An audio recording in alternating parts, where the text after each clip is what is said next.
So I'm recording now. I think everyone's pretty much here. Welcome, Megan. Hi. Hey. So, so glad you guys decided to take time today to do this, and really excited to be hosting this sample mastermind call.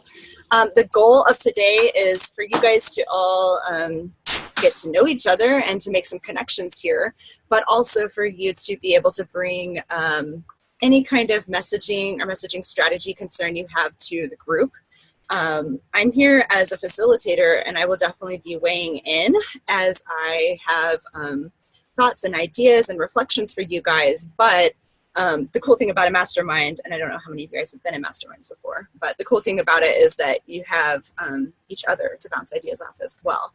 So before we start pouring into our messaging questions and ideas, I think it'd be great for us to introduce ourselves, and I will start. And so all I'd like you guys to do is just to say your name and what it is generally that you do, or if you're launching a business, what you envision that being, and some fun fact.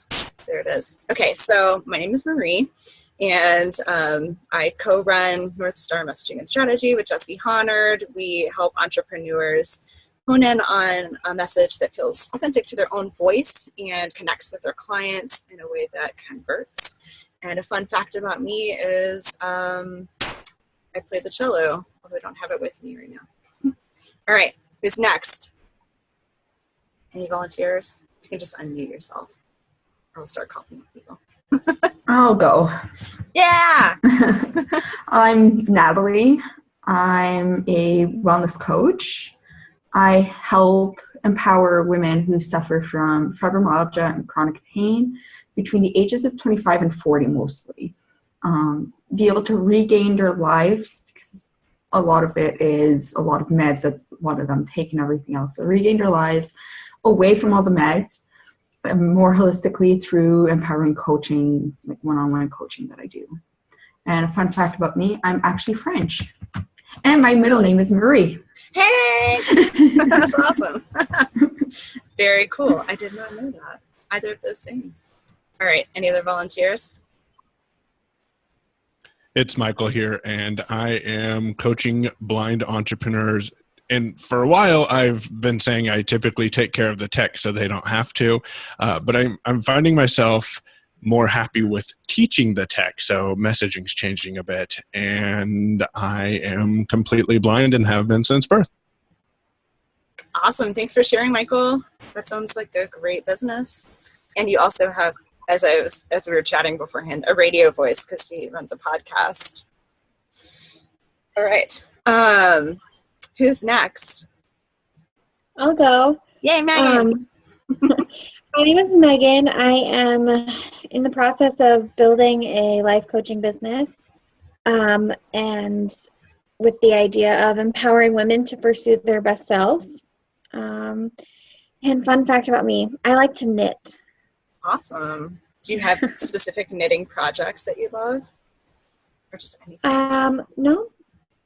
I'll knit almost anything. You're up for My anything. Brother's he's requested a tie. Wow. I didn't even know that was a thing, but he wants a tie, so. Awesome. Very cool. All right, Evelyn or Sarah? Hello? Hello. Sorry, I've been having some technical difficulties over here. Sorry to hear that. Oh, there we go. Can you hear me? Yes. Woo! It's loud and clear. Hi. I'm Evelyn, and I'm a mindset and confidence coach, and I work with purpose-driven women entrepreneurs. My whole thing is fearless success, right? So finding their own version of fearless success, what that looks like in their life, and helping them get confident and actually achieve that. Fun fact. Serious love for lattes. There is constantly one attached to my hand, and they're delicious. Awesome. Yes, they're synonymous with you. They are. It's true. It's kind of become a part of my messaging, actually. Like, it's creeping into my copy. That's a good thing. you go on my website, I'm pretty sure every page mentions my latte roast. So I'm pretty sure consider that. most driven folks can understand the need for some kind of boost, whether it's caffeine or whatnot throughout the day to keep that energy going. Thank you for doing this for us, Marie. It's really great of you. Oh, you're so welcome. I'm just so glad you guys are here. This is an awesome group. And Sarah?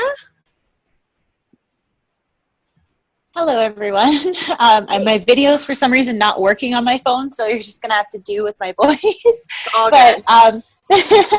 I'm a soulful alignment coach and intuitive healer. I work with multi-passionate, wholehearted women to help them achieve meaningful alignment, tap into their innate power, harness authentic confidence, and empower them to create their life with intention. And I guess a fun fact about me would be I'm kind of a horse fanatic, so I've been riding for 24 years. That's awesome.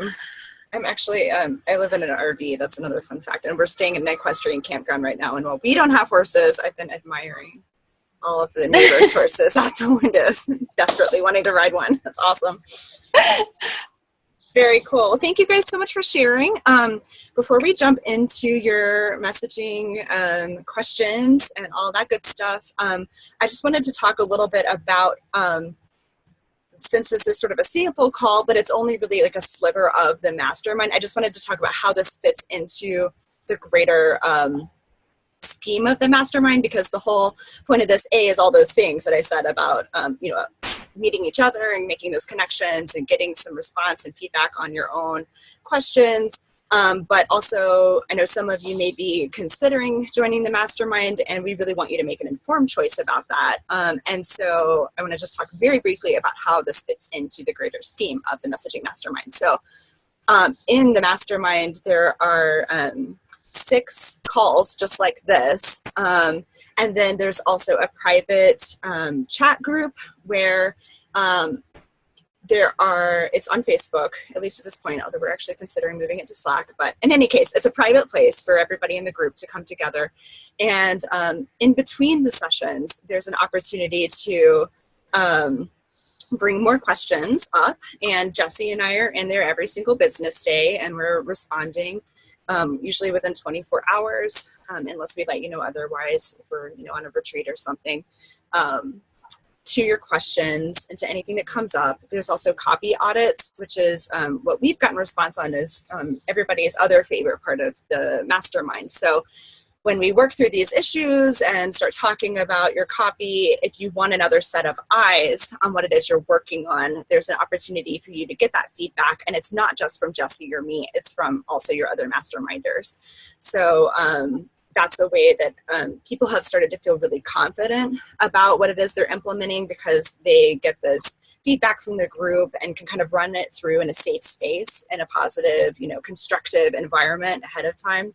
And then also and this is a new thing that we're starting, but there's going to be 3 guest expert lectures, and I can send you more information about that later. But we're really excited to offer that because, Jesse and I certainly don't know everything, and we're just facilitators here to help you guys. And it's really helpful to have, input from others in the field. So that is pretty much the scope of it. And, I'll be happy to talk with you guys after the fact about how it goes. But now let's talk about a little bit about the structure of how we can dig into you guys' questions and the reason you're here. So what I'm going to do is give you guys each 10 minutes on a timer. And obviously if we, go over or under a little bit, that's totally fine because we want this to go organically. But I also want to make sure everybody gets a chance to be heard and to get some feedback.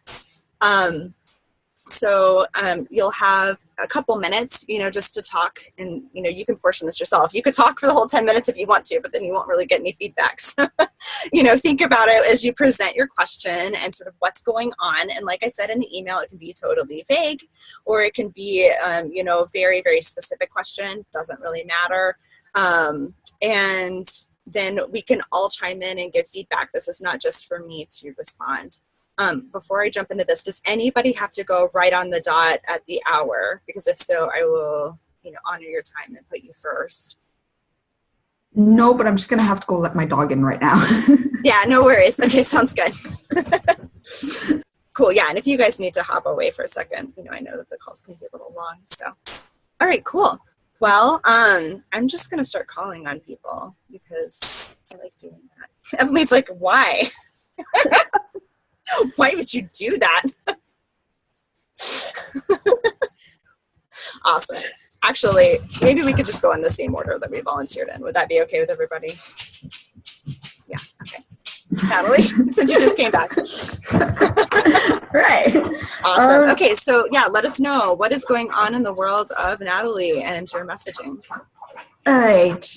I think I'm hitting like a big roadblock because I'm seeing kind of what my message is, and I'm seeing a lot of other health and wellness coaches that are kind of like sending out the same message. And I'm like, and I look at it and I'm like, oh, that's exactly what I was talking about this week. And now I'm seeing, or like, this is exactly what I had planned for next week. And then I see that, and it's like, okay, well, I'm not going to talk about the exact same thing they're talking about. And like, I know in some of the groups, it doesn't matter because I'm in support groups for fibromyalgia, which is where my client typically hangs out. But at the same time, then I look at it, I'm like, okay, well, if I'm seeing it like 3, 4, 5 times, someone is telling me like, this about your gut health or this, it's like, okay, well, like, how can I separate myself? How can I like kind of imposter kind of like, okay, well, they're all doing it. Why would I? Or what's so special about me? Because then I look at my message and I'm like, okay, like, obviously in the groups that I'm in, I do get a lot of feedback still on my messaging. But then I look at other people's messaging and I'm like, but that looks so much more professional than mine.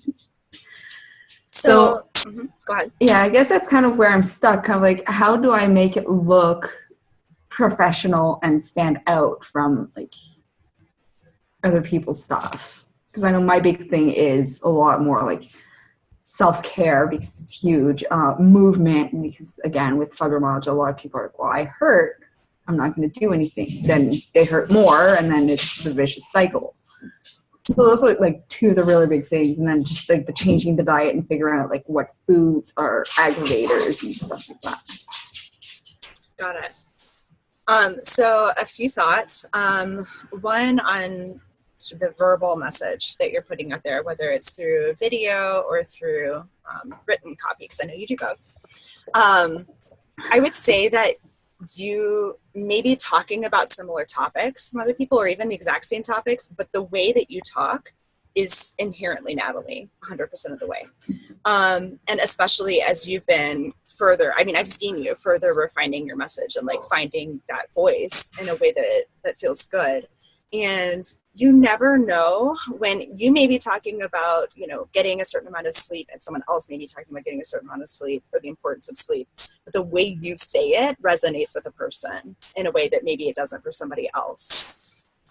So I wouldn't, something like eating well or moving or sleeping. I mean, obviously you can't copyright that. Like those are like, excellent topics to be talking about in terms of self-care. And it's not surprising that other people, also are talking about those things, but it's the way you do it.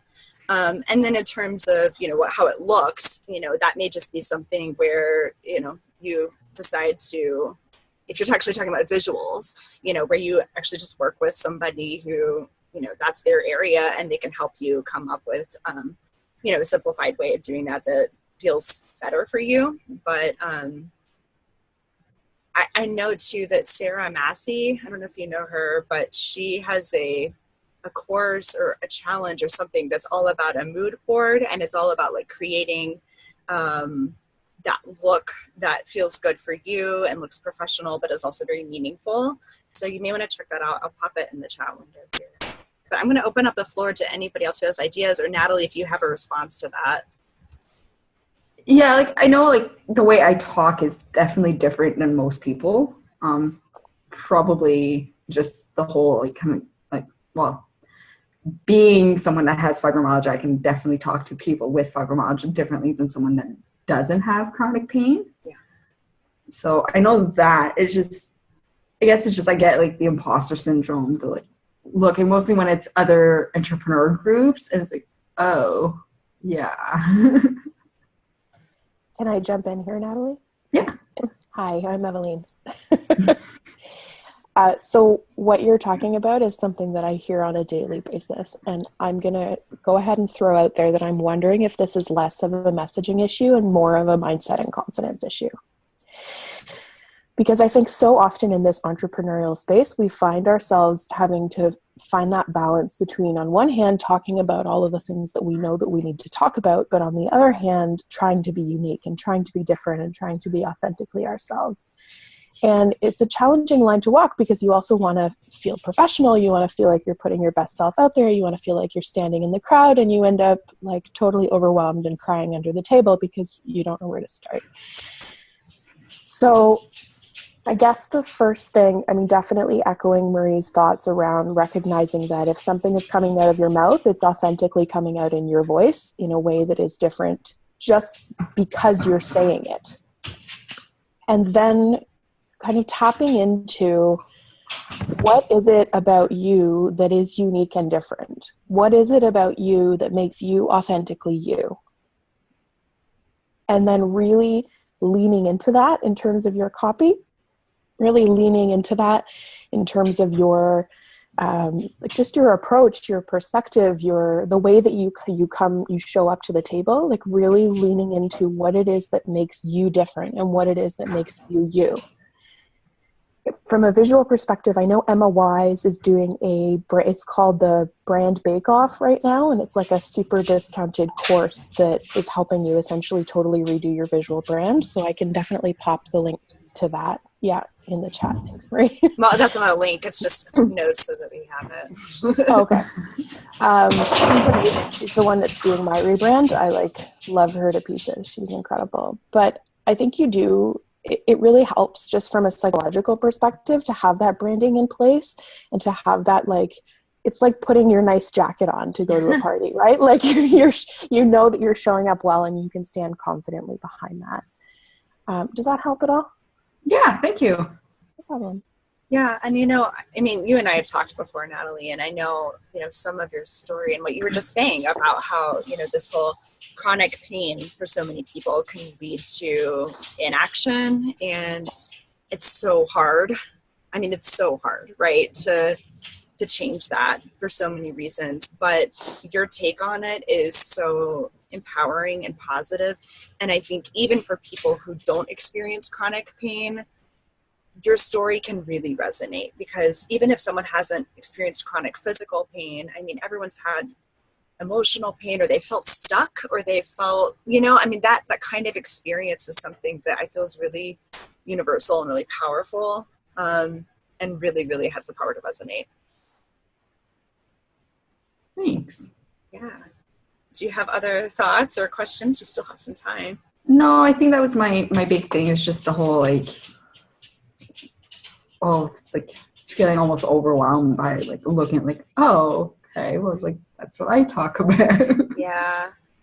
Yeah, I wouldn't worry too much about it. Unless they're plagiarizing you, in which case there may need to be a confrontation, but yeah, for sure. Cool. All right. It's also kind of like that new car syndrome too, where you go out and you buy a red Chevy 4-door, and then the next thing you realize, every single car that you see on the road is suddenly a red Chevy 4-door. So it's just the more you put yourself out there, the more you realize how many other people are also putting themselves out there in the same space too. So that is Marie, so didn't true. you say exactly that about Priuses last week? Yes, I did. I've had that exact experience. It's so true, though. It's so true. It's like whenever you become aware of something, it's suddenly everywhere. Like an ad for something, it's everywhere. So, right. That may be some of what it is too, for sure. There's also something that's a little bit inherently dangerous about trying to be so different from everybody, because then you really do get away from your authentic voice and your authentic self, right? Like if you look and see what's on the internet and you're like, oh my God, I can't say anything that anybody else is saying, then you end up talking about flying monkeys. That it just, you really detach from what's authentically you in the interest of striving to be intentionally different. And then ultimately your message isn't going to resonate with the right people anyway. So exactly. Oh, and thank you for the corrected spelling on Emma's last name. okay. Cool. All right. Well, that was pretty much perfectly in time. Let us move then to Michael. I think you were next. Let us know what's going on. What's your grand question or your vague question or your specific question or whatever it is you want to bring to the table. Well, first of all, I'm glad that Natalie brought that question up because that's something that I suffered with myself. And it's a lot like that new car syndrome, I think it was termed, because you think you're the only one doing it, and then when you actually get out there and start doing it, you realize you're not the only one doing it. And I thought I was the only one coaching blind entrepreneurs with bringing their business online. Turns out there's like 3 or 4 other individuals doing it, which is awesome because I can take what they're doing and, as you said, not plagiarize it, but why not piggyback off of, oh, they're doing webinars once a month. Oh, wait, why aren't I doing them once a week? So my messaging question or query is, and I don't even know if this is messaging, but I, for the longest time, told people I take care of the tech because that's one of the things that people don't want to do is they don't want to take care of the tech. Well, I realized for the prices I was charging, I don't want to take care of the tech either because I wasn't charging enough. And so I'm finding myself teaching more people. I've got 2 courses out right now, and I'm going to be releasing 4 this year. So I'm finding myself teaching people how to take care of the tech more, and maybe I've answered my question over the past 24 hours reflecting on it, but I wonder if telling people I'll teach you to take care of the tech and then I'll take care of it for you for a lot more money, I'm not sure how to word that, and I guess that's my question. Yeah, I actually feel like the nuts and bolts of that kind of dichotomy is something that actually we experience in our own business too. And funnily enough, one of the ways that we can tell whether someone's a good fit for something like the Mastermind or a course, or if they're a good fit for done for you services, like for us to be copywriting for you, be tech setup. One thing we ask is, do you consider yourself a good writer? And when people say, yes, I consider myself a great writer, like, we don't want to work with them. But maybe you could kind of look at that and use some kind of question to see, like that kind of person may be better for a course. And so somebody who like wants to have a lot of control over their own tech, maybe it's one of those things where you can kind of parse out who belongs in what category that way. Right. But I think too, when you're able to talk about one or the other, whichever one you want to emphasize. So it sounds like for you, you're definitely moving much more towards teaching and coursework. Whenever you emphasize, this is what I do, I teach people how to do this. I mean, obviously the reason you're teaching people how to do that is because you're an expert in that. And there are times in which people will approach you and say, that's great, I think your course is awesome. How much would you charge to do it for me? Because they know that you're an expert in it already. So I think you can really hone your message on where it is you want people to be funneled, and you will just organically and sort of naturally find that other side of things will materialize. Some, even though it's not necessarily what you're pushing out there. I like it. Resonate at all? Yeah, qualifying questions. That's the notes that I took because that's something I've been fighting with. What's something I should ask? So I like that, and gauging the level of their technology knowledge, and also the time know-how, because I'm realizing one of the things that I'm doing for one of the individuals I'm working with is teaching his staff members, because he doesn't want to do it, but he's got a team of individuals that will do it that are blind as well. So I'm teaching them how to get things done. So I like that qualifying questions feature. That's awesome. Thank you. Yeah, and that question, you may have to kind of spend some time figuring what that is. There may not be just one question, either maybe 2 or 3. Right. But and some of it may just be something kind of off the wall that you wouldn't expect. Like, do you enjoy reading, I don't know, biographies or something where it may be like a little bit more like digging in, like somebody who enjoys whatever it is Right. somebody who would be more willing and apt to dig into something a little bit more complex. It may not be like the kind of question they would expect, though, coming from your business. But that's okay, right? Because then they're intrigued. Yeah. And then they ask questions, and that's a fun time. Right. Any other thoughts from the group or from you, Michael? I guess my only thought would be around what your sales funnel process looks like, Michael, and how you are pricing your different offerings in order to help to move people through that process. Marie and I were actually having a conversation about this a couple days ago. Yep. So I think there's something to be said for having a variety of services at a variety of price points that create a logical flow for people from the beginning to the end. Because it's a real challenge for people initially when they come across you to pull out their credit card and actually give you their money, right? So creating an entry-level point for them where that's priced accessibly, but that also creates an opportunity for them to work with you, get to know you, can be a really great sales strategy in terms of then bringing them online for converting them into your higher price point product. So maybe for you, that's, a group program that's totally automated, that they don't actually have access to you, and that's, priced super accessibly so they can kind of get to know you and your style and get used to learning from you. And then when they're ready to address their more specific needs, then you can roll them into a higher price point package. That's ingenious. Or you can look into balancing. You can have fairly comparable price points for your done for you versus teaching them, because it does take a good amount of time on either side.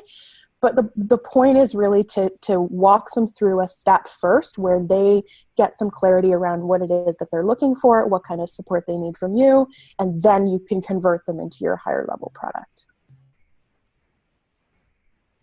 Intriguing. So even webinars could be that entry point, and then offer a course at the end or a done for you. You can learn how to do it or save the time and not have to worry about it, and we'll do it for you. Yeah. So typically when you're looking at a sales funnel setup, and this is totally not a messaging thing, but it's helpful. It is. It's the strategy side. Yeah. So when you're looking at a sales funnel setup, there's a lot of different ways of doing it, but usually there's a freebie, there's an opt-in, there's a something that kind of gets them on the list initially. Sometimes it's them signing up for a free webinar, a free masterclass, and then somewhere in that content is, an offer for, you can call it a tripwire, you can call it an access point, whatever you want, that's going to get them to pull out their credit card and give it to you. So whether it's $29 or $97 or whatever it is, right? Like something that's accessibly priced that gets them used to paying you for your services. And then from there, you can roll them into your higher priced products. Does that make sense? Lots of sense. Now I've got, oh man, I bought a mind mapping app the other day, and it's going crazy right now, throwing ideas in it.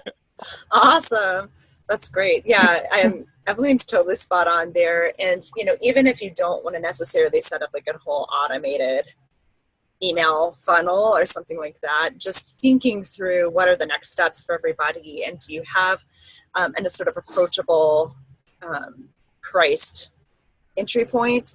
I do think the fact that now is your podcast is directly related to your business, or is it a little bit ancillary? So, see, that's my other aspect. I released 188 episodes, wow, not knowing what I was doing. Just for 96 days, I did a daily episode, which was awesome, a great adventure, and I'm glad to say I can do it. But I didn't know what I was talking about. So I found out after reviewing the old content that I was talking about motivation, inspiration, and education. And so those are the three things I talk about on the podcast, which the education aspect obviously is related to either teaching people how to do stuff or doing it for them. Mm-hmm. The inspiration aspect kind of fell in place because I started interviewing passionate professional blind individuals just as a way to produce content. And then I said, well, if I'm interviewing these people, they can put me in contact with other blind entrepreneurs or blind individuals who need some tech training when it comes to building ConvertKit lists or building out a WordPress site or building a YouTube channel. And so now I'm leveraging those relationships from those passionate professional blind individuals. And then the motivation aspect is my co-host and I for that particular podcast on Tuesdays. I have a blind co-host as well, and him and I are talking about tech and ways you can take care of the tech there as well. So yes and no, it's related, but it wasn't for a while. Yeah. No, it sounds like there's a lot of cross-pollination, and especially since you have so much content there, you could probably pick and choose quite a lot of content that could be used. And I think that's awesome, because that, what Evelyn was saying, that is a way for somebody to get to know you before they ever spend a penny. And so, I think incorporating that into your messaging as is appropriate, like obviously the episodes that really are mostly closely tied can be a great way for people to sort of get over that hurdle of getting to know you. And then from there, you may have already sort of short-circuited a lot of your work of having to make those sort of feeling personal but not actually personal touch connections, so that then people are more likely to jump on your lower priced offers. And for those, a webinar is a great one. Also, just any sort of like lowest common denominator things, like where is something that not that you have to answer this right now, but like something that basically you have to go through with all of your clients, whether they're teaching or done for you kind of thing. So anything that could be very basic level, but very helpful to anybody, that's just a great way to have an opt-in right there. And you don't need to have, overly many of them. Just even one is enough. We have one. Awesome. Thank you. Yeah, definitely. And I often tell people when I'm asked what my favorite social media is, that my podcast is my favorite social media, because I get the most feedback from it. Yeah, that's awesome. I love it. Yeah, there's an awesome community of podcasters out there. Cool. Okay, well, we are going to mosey on down the line then, if that is all good. Yep. Thank you. Yeah, you bet. All right. I think you're next, Evelyn. I'm pretty sure Megan came first. Megan, are you next? Oops. Nice try. You're in the corner of my screen and you've been quiet. All right. So let us know, what is going on in the world of Megan with your messaging? So my biggest issue with messaging is the struggle I have between my teacher background of like more polished professional copy and injecting like my very big personality into my copy. So I'm really just struggling with that, and have been struggling with that, honestly, since I started my first business 2 years ago. So I don't know how to do it without feeling like I'm sounding unprofessional, and then sticking with being professional and ending up attracting all these clients that just very draining. Yeah. So, okay, I totally sympathize. I spent 8 years as a grant writer, writing like very academic, persuasive, kind of stuff. I like to think I'm not a yawn kind of person like you do. And so, but getting over that hurdle of that mindset, or like, this is how we should be as professionals, is hard. It's really hard, because the truth of the matter is, it didn't just start when you began your professional life. Like, this started in kindergarten when your teachers were like, this is the vocabulary you use, and this is how you set up a sentence or a paragraph. And, that isn't a real word. Why did you use that? So my personal opinion, and I especially feel that as a life coach, where you're working with people, not necessarily in terms of their business, right? Like, the more you are you in your messaging, the more people are going to be not surprised when they actually engage with you, right? Like, they're going to be like, oh, this is what I expected, because Megan totally writes like she talks, and like is like a no BS awesome kind of person. So I would say, like, don't hold back so long as you feel like you're communicating effectively. And also learn to rejoice in the unsubscribes. Because anytime somebody says goodbye to you because, well, that was just too rough or too real or too sarcastic or whatever, like, F them. Seriously, like, they're not a good fit, right? They drain you, like you said yourself. Right. Yeah, it can still totally be scary, though, to put that out. So initial thoughts, feelings, terror, relief. I mean, I have a food blog, so I've been writing in the online space for almost 3 years. And I go back to my earliest posts, and they're very dry and very boring. And more of my personality comes out, in the more recent posts, but they're still very calm, they're not as, I guess, big as my personality is. And so I'm getting there. It's just, I'm not sure if there's a line that can be crossed. But then I also have read, like Molly Sapp's website. So where there's lots of line crossing there. So it's just like, I need a good balance of attracting people while at the same time not turning them off. So I have kind of some thoughts on that, and it's something that I ran into. I'm not a writer. I hate writing. No, I'm not saying anything for people who love writing at all, but I absolutely despise it, and I always have. So one of the mentors that I have had said, Michael, there are 4 ways of producing content: writing, audio, video, and images. And when he said audio, I've been making my own podcast since 2000, before they were even called podcasts. So maybe writing, and I don't know you, isn't the format that is coming the easiest to you to allow you to let your personality out, and video or audio or images might be a better means. Have you experimented with different mediums? Nope, because they freak me out. What about it freaks you out? This, like being on live video it freaks me out. Can I jump in here? I was the same way. I was freaked out doing video. And then I was challenged by one of my friends that's also a mindset coach, and she challenged me to do a live video every day for 2 weeks. And it scared me to death. And ever since then, I started incorporating more live videos, and I actually find it easier to put my content out doing a live video than writing it. Okay, so can I jump in for a second?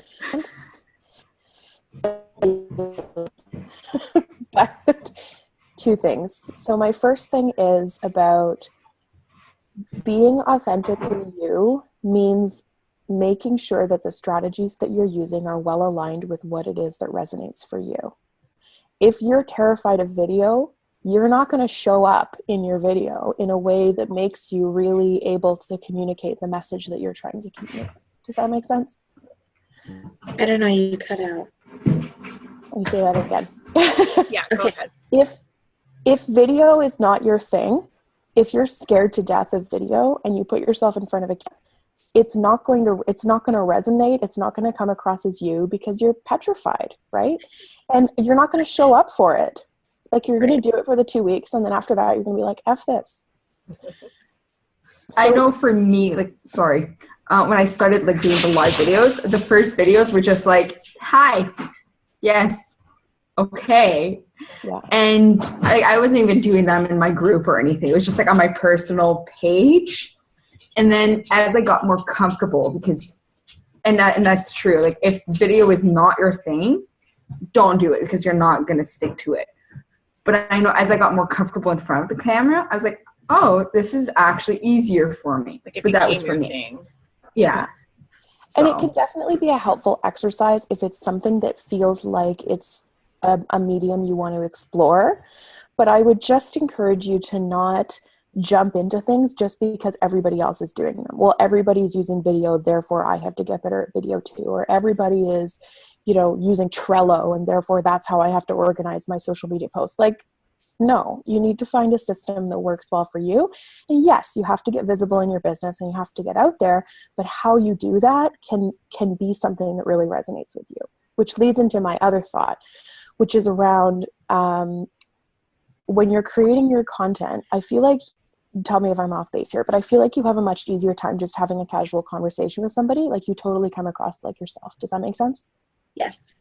So try going for a walk down the street, pop your headphones in, and record yourself on your phone having a conversation with yourself about something. And when you get home, transcribe that into writing. Your voice is going to shine through in a way that it's never going to on paper. And you can fine tune it from there. You can take out the ums and the likes and the whatever, but you'll have a starting point that really comes across as your voice. Yeah. you pulled that thought right out of my head. That was exactly what I was going to say. And the other thing you can do from that is if you do that enough, Megan, you'll start to, you can transcribe it, but also you can have another document open that's like words that I see a lot of, like things that you can kind of track and see. You can start seeing like, oh, I say blah, blah, blah a lot. And you can actually start to kind of create like a verbal brand for yourself. And also if there's like words that you hate, just like hate and will never use, like put them on there. They're like the no-go zone. Not only like is that helpful in knowing like, where to go, where not to go if you're tempted or whatever. But also it can help you actually develop content around like why you hate that word. So it's like super helpful on a lot of sides, but coming up with your voice, I don't know that you have to come up with it. Like you have it, just like Evelyn said, and it's just a matter of trusting that and figuring out a way to kind of translate it into the written word, which really doesn't take as much tweaking or adjusting as you probably think it does. Probably not. Yeah. And I want to throw this out there too. This is something that I've helped a couple people launch their own podcasts. And the one thing is that I hear all the time, and I'm sure everyone knows it's coming, is, Michael, I hate the sound of my own voice. And if that's the case, use Rev or a service like that to automatically transcribe your audio for you. Then go back, look at the words that you're using, as Marie suggested, and make the changes. Because I like that tip about picking out the words that you're using often, because that makes a lot of sense. So I'm going to go back and look at some of my old Rev documents and find out what words I'm using a lot. That's also a great VA task, by the way. If you like record stuff, I'm not sure how many people are at that place in their business, but if you record stuff and you hand it off to them, they can like take that and turn it into a blog post and take that and turn it into an Instagram quote and like repurpose it in a gazillion different ways. And then you don't have to hear your own voice either. That's true. Yeah, and if you do that or you use Rev or whatever, the website that I just popped in the chat, wordcounter.com, that will actually go ahead and auto tell you what are the most frequently used words in a document. So you could take like legit all of your blog posts and just like copy, paste, put them in there, and just, there's probably some kind of word count limit. But you don't have to even like be on the lookout, and it may find words that surprise you. So I'm sure most of them are made up. That's okay. I am a huge proponent of made up words. I think so long as they're understandable within the context, like that can get you noticed, and it's a lot of fun, and it shows your personality. To say you're speaking Marie's language right now. Oh yeah. Cool. Any other lingering thoughts or questions for you, Megan? I don't think so. Okay. You have permission to be yourself always. Okay. Thank you. And should. All right. Oh yeah, perfect. Thanks, Michael. Okay, now I think it's Evelyn's turn. It is, yes. I was confused before. Okay. So I'm in a place in my business now where I have multiple people on my team who are creating content for me and who are repurposing my stuff. And I've noticed that I guess what I'm wondering is how I make sure that my authentic voice is consistent throughout the content that's being created for me by multiple people, and how, like, because I'm a very hands-on person, I really like to create all my own content, so handing things off to people is a challenge for me. But like, how do I delegate to my VA, to my social media manager, to make sure that the content still flows as if it's just coming from me, while still actually handing things off? Okay, so I'm going to go back to the whole written brand thing. So I don't know if you've been developing a word bank or anything like that, but that is such a great tool. A month ago. I said you made me a month ago. Yeah. Well, it's because it's awesome. It's because I'm right. No, no, but the thing about it that's great, I mean, you would never go to a VA and say, create a visual for me, and never give them any instruction on like your colors or your fonts or your, that type of images you want to use, right? It's the same thing with your written communications. obviously not like video because they can't like put on an Evelyn mask and be, but as far as the written stuff goes, she's like, not a bad idea. But it's basically the same thing, right? It's like a brand guide for your business and for you and your voice. And it doesn't have to just stop at word bank at words that you like. It can also definitely have those words that you hate and will never use, and they're the worst words ever for your business. Other people may use them to great, delight, and that's fine. But include those no-go words on there. The other thing you can do is just talk about how you like to structure your posts. So do you like to start with kind of a headline and then maybe a 1-paragraph personal story and then launch into this, or kind of give them some formulas for how you like to structure your content in a way that is still bite-sized and still is appropriate for social media or wherever you're trying to put it out, emails, and they can have some creative license within that, but being able to give them some direction on, what needs to start, what needs to happen next, and then how does it need to end. Making sure that they always have a CTA that you tell them, like, this is what I want them to do at the end, so that they'll include that. If they're a talented writer, then they'll be able to probably put all that together. And it may take a few goes. It sounds like there's probably been a few things where it's like, oh, this isn't right. No, it's been me being hesitant about handing that off to other people. It hasn't been that there's been anything that's transpired. Yeah, for sure.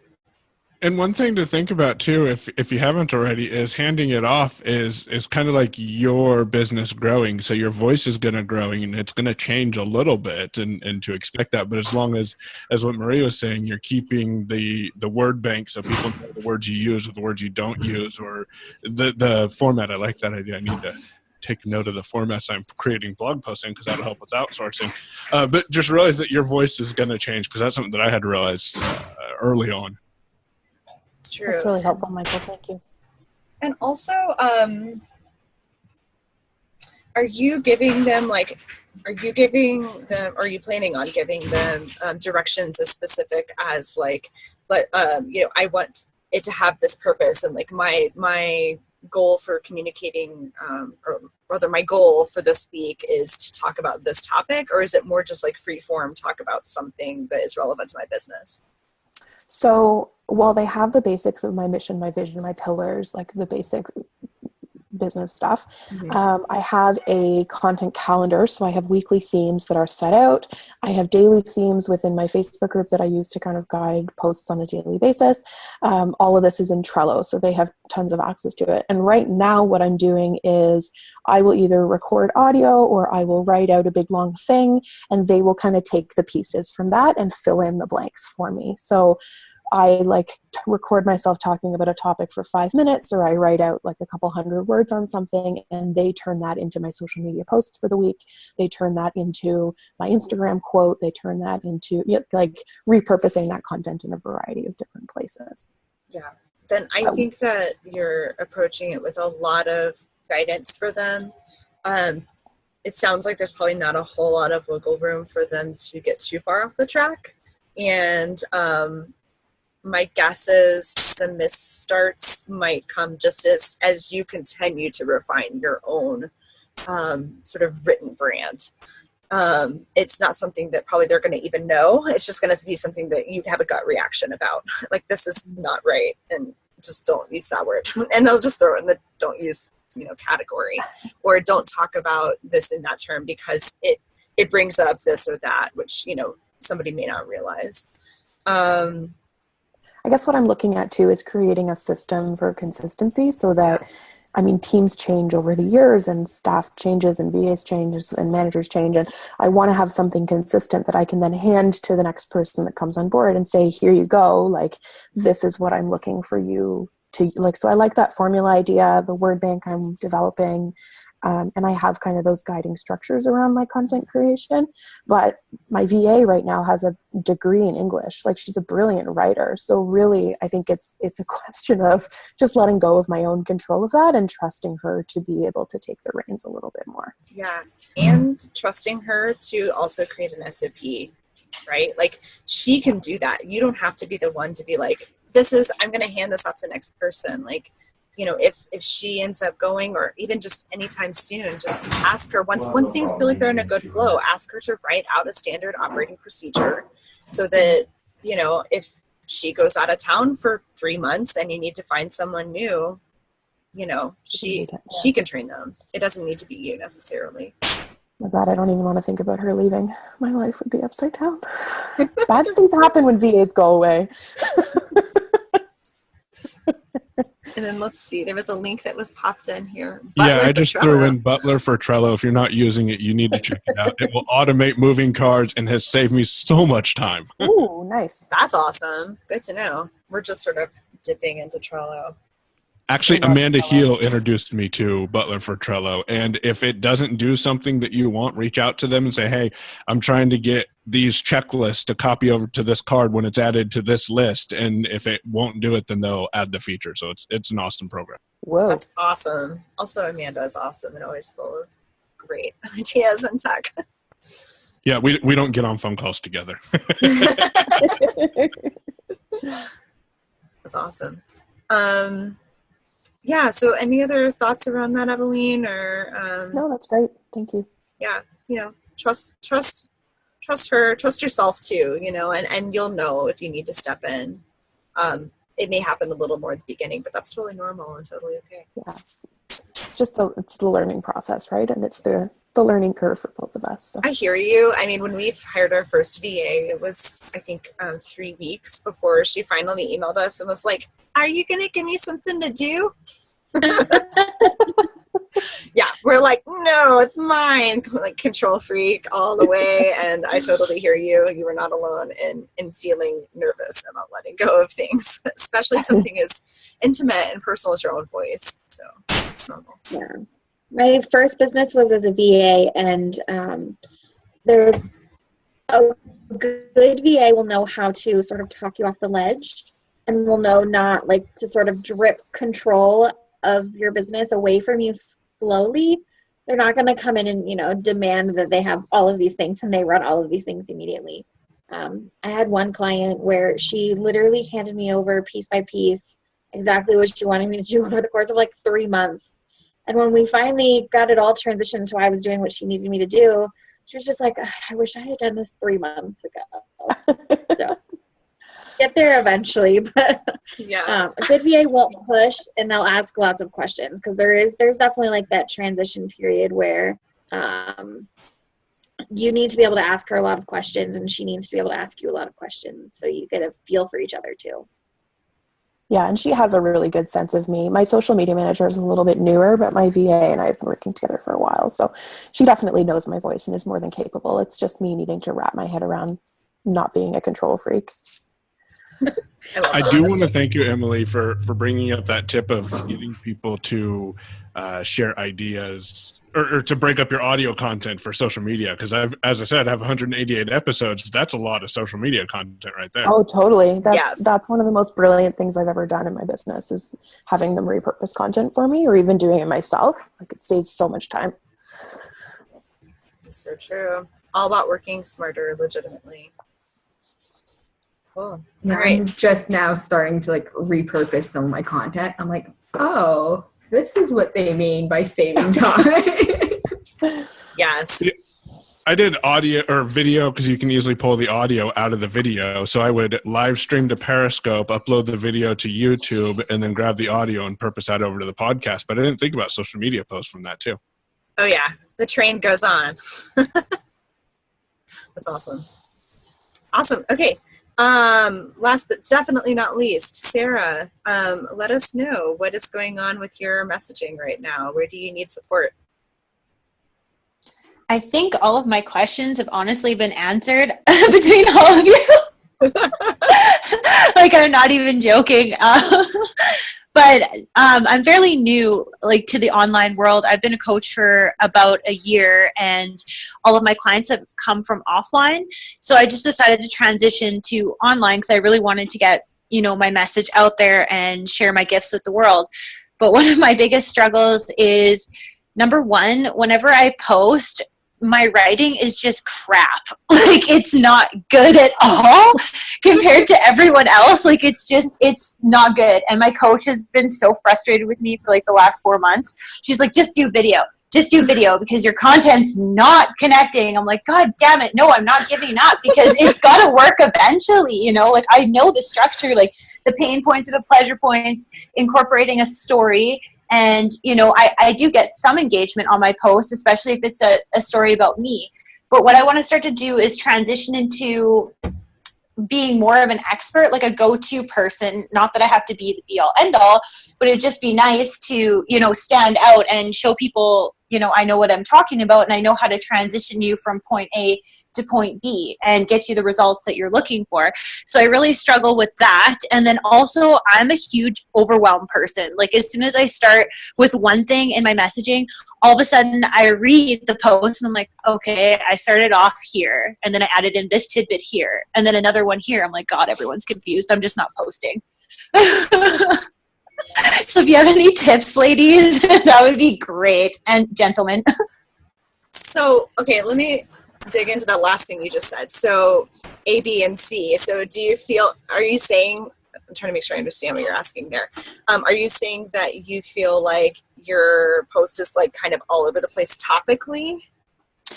It still ties in, but unless you were like in my brain and had my experience, it's not going to make sense to the person who's reading it. So I really struggle with that. And I find too, I suffer from, you know, the years of school being conditioned to write a certain way.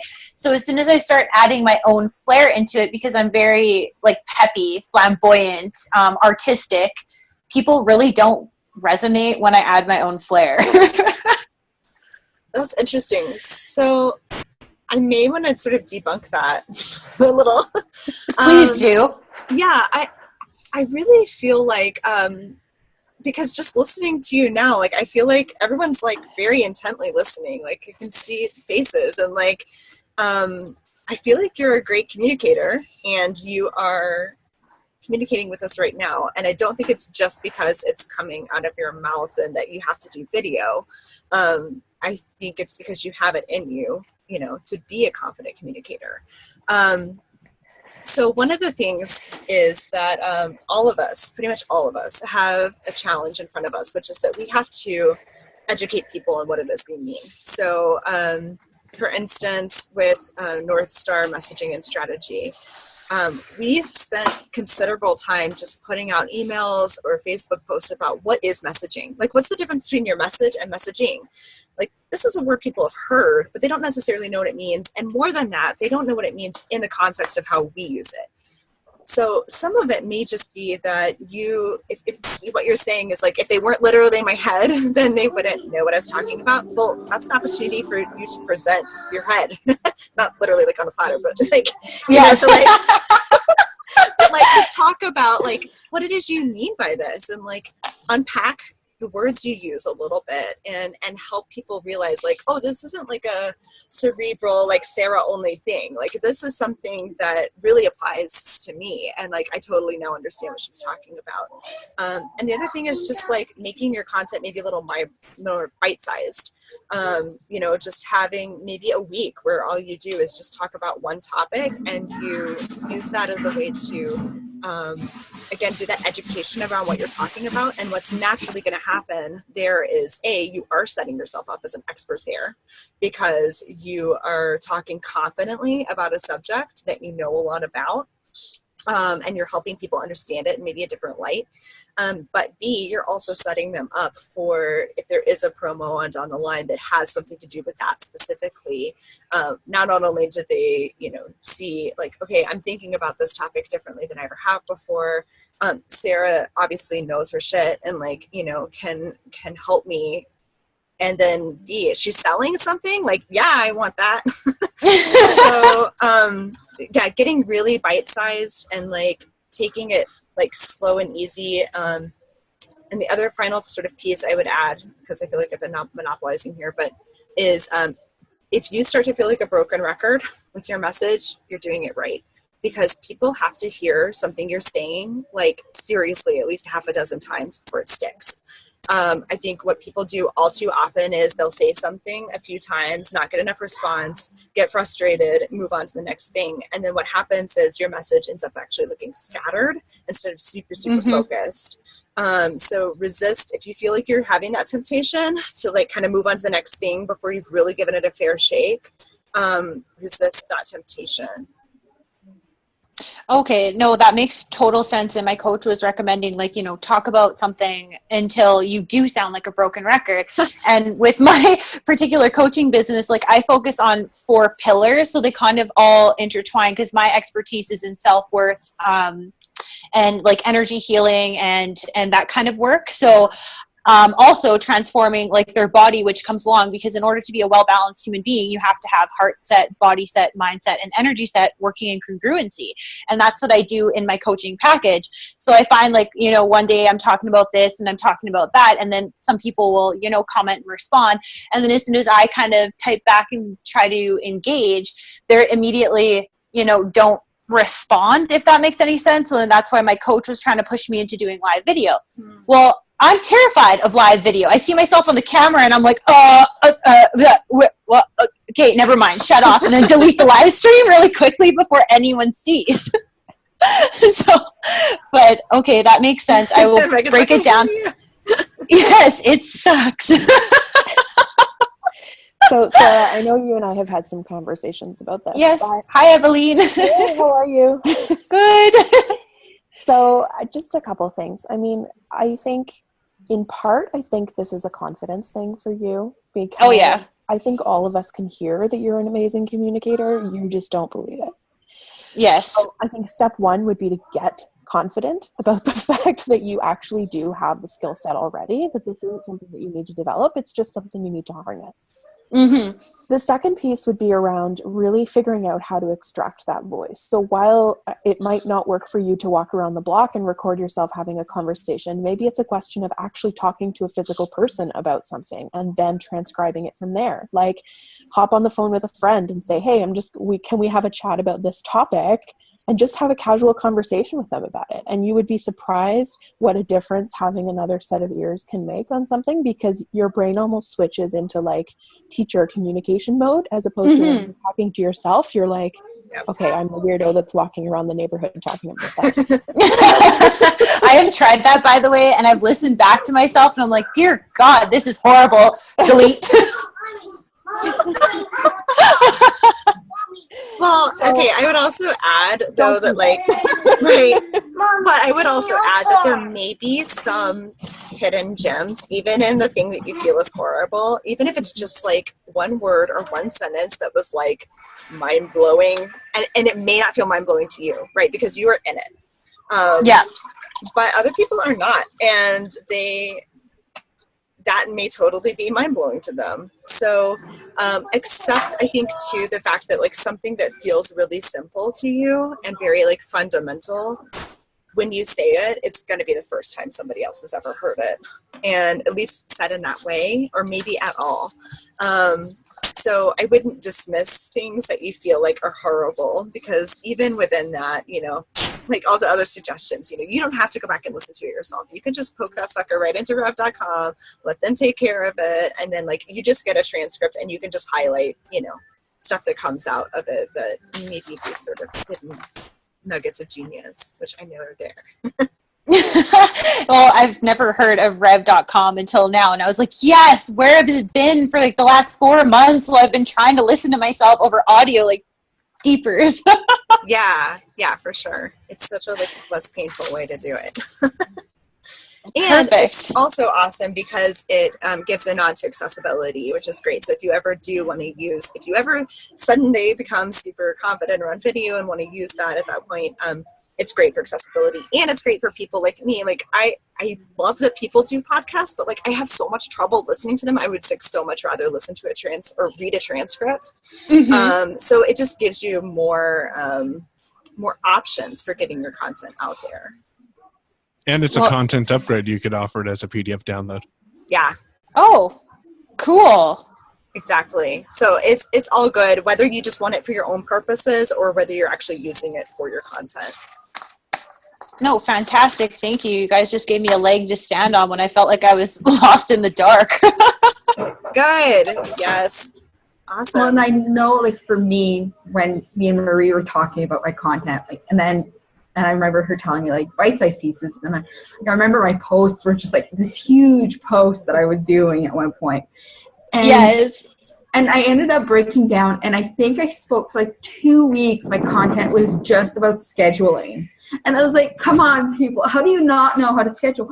And to this day, I know, and to this day, I have people coming up to me and they're like, so I remember you were talking about scheduling at one point, and I don't know what to do, and I don't think it really applies to me. And people are like, I don't think it applies to me because I'm home all the time.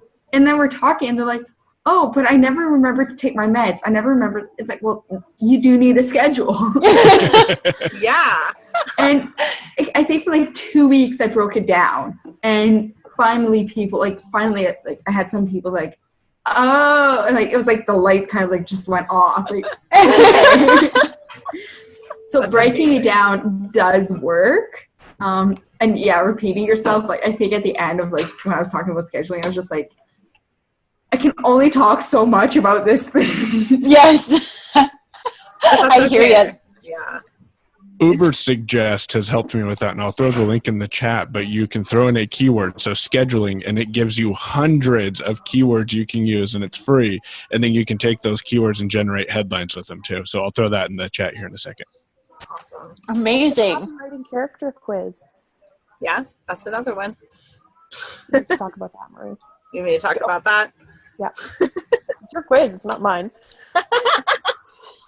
Well, yeah, I'm sure many of you have taken it, but if you haven't, it is a free opt-in. It is the main free opt-in, actually, for our list. And you answer just a series of short questions, and out pops a copywriting character, and these are based upon literary archetypes. So we've been talking about English classes beating us over the head. Well, this is something that actually stuck, and there are sort of different characters that you see recurring in literature, right? There's like the hero, or there's the scholar, or whatever. And so we've selected 5 of those and come to describe their voices. And so what happens when you take your quiz and you get your result is you get one of the 5 archetypes, and it is a launch pad. So this is the thing. This is the reason that, let's see, who's a hero? Aragorn and Harry Potter are like different characters, right? Okay, like full on nerding on you guys right now. But for instance, like they may both be the hero of their story or one of the heroes of their stories, but they're different characters. And in the same way, the archetype is a launch pad for you. So it's a way for you to say, yes, I have a nurturing voice, or I have a rebellious voice, or I have an architect's voice or brain where I can like come up with structure. And it gives you a starting word bank.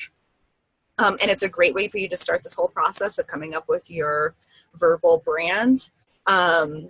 And if you want, you can actually create a second, you can come up with a secondary character to give that a little bit more depth. So you might be an artistic scholar or something like that, or you know, whatever the case may be, to give you a little more depth. But that is also great because it tells you like what to kind of like, where are your strengths, but also where are potential pitfalls for your message. So I will pop that into the email that's going to go out to you guys. It may be a useful tip. And even if you've taken it in the past, if you don't have a secondary character, you may want to take the quiz again just to get a secondary character and give your voice a little bit more depth and get a little bit closer to what you really sound like. So, thoughts? We doing okay? I see smiles, a few smiles, nervous smiles. Okay. Awesome. And a thumbs up. Yay, smiles. Okay, cool. Well, I so appreciate you guys taking the time to do this today. It has been amazing to connect with all of you. From here, what I'm going to do is send out an email with some of these notes. Zoom is awesome in that it grabs everything here in the chat window. So I will send that to you guys again. Didn't have to worry about, jotting all that down feverishly. That's totally fine. And also, I'll give you the link to the copywriting character quiz so that you can take that if you want, and give you a little bit more information about the Messaging Mastermind. Whether or not you join us in April, I hope that this has been a productive and fun hour for you guys and that you've made some great connections. And it has been lovely chatting with you all. Thanks, Marie. Likewise, thank you. All right. Thank you. You guys all have a great afternoon and a good weekend coming up. Thanks.